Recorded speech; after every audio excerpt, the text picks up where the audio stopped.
Chapter 9.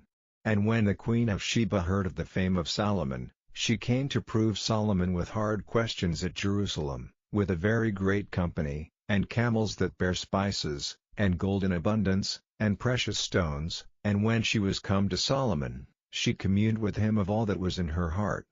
And Solomon told her all her questions, and there was nothing hid from Solomon which he told her not. And when the queen of Sheba had seen the wisdom of Solomon, and the house that he had built, and the meat of his table, and the sitting of his servants, and the attendance of his ministers, and their apparel, his cupbearers also, and their apparel, and his ascent by which he went up into the house of the Lord, there was no more spirit in her.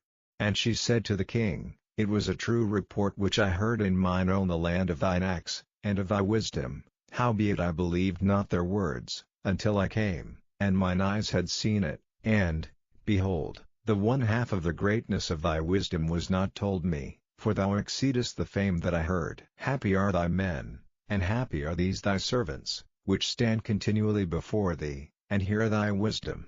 Blessed be the Lord thy God, which delighted in thee to set thee on his throne, to be king for the Lord thy God, because thy God loved Israel, to establish them forever. Therefore made he thee king over them, to do judgment and justice.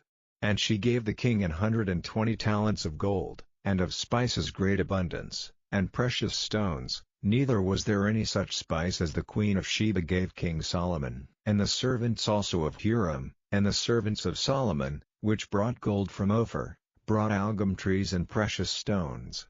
And the king made of the algum trees terraces to the house of the Lord, and to the king's palace, and harps and psalteries for singers, and there were none such seen before in the land of Judah.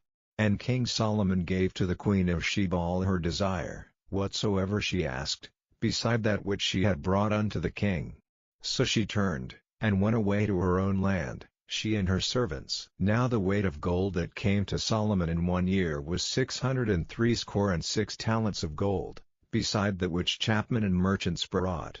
And all the kings of Arabia and governors of the country brought gold and silver to Solomon. And King Solomon made 200 targets of beaten gold, 600 shekels of beaten gold went to one target. And 300 shields made he of beaten gold, 300 shekels of gold went to one shield. And the king put them in the house of the forest of Lebanon. Moreover the king made a great throne of ivory, and overlaid it with pure gold. And there were 6 steps to the throne, with a footstool of gold, which were fastened to the throne, and stays on each side of the sitting place, and 2 lions standing by the stays, and 12 lions stood there on the one side and on the other upon the 6 steps.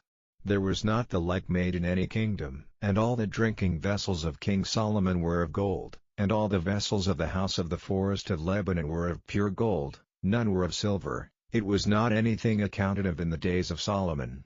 For the king's ships went to Tarshish with the servants of Hiram. Every 3 years once came the ships of Tarshish bringing gold, and silver, ivory, and apes, and peacocks.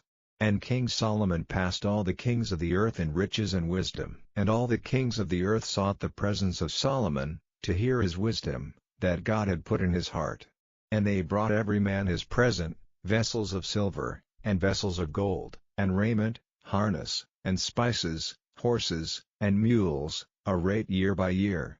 And Solomon had 4,000 stalls for horses and chariots, and 12,000 horsemen, whom he bestowed in the chariot cities, and with the king at Jerusalem. And he reigned over all the kings from the river even unto the land of the Philistines, and to the border of Egypt. And the king made silver in Jerusalem as stones, and cedar trees made he as the sycamore trees that are in the low plains in abundance. And they brought unto Solomon horses out of Egypt, and out of all lands. Now the rest of the acts of Solomon, first and last, are they not written in the book of Nathan the prophet, and in the prophecy of Ahijah the Shilonite, and in the visions of Iddo the seer against Jeroboam the son of Nebat? And Solomon reigned in Jerusalem over all Israel 40 years. And Solomon slept with his fathers, and he was buried in the city of David his father, and Rehoboam his son reigned in his stead.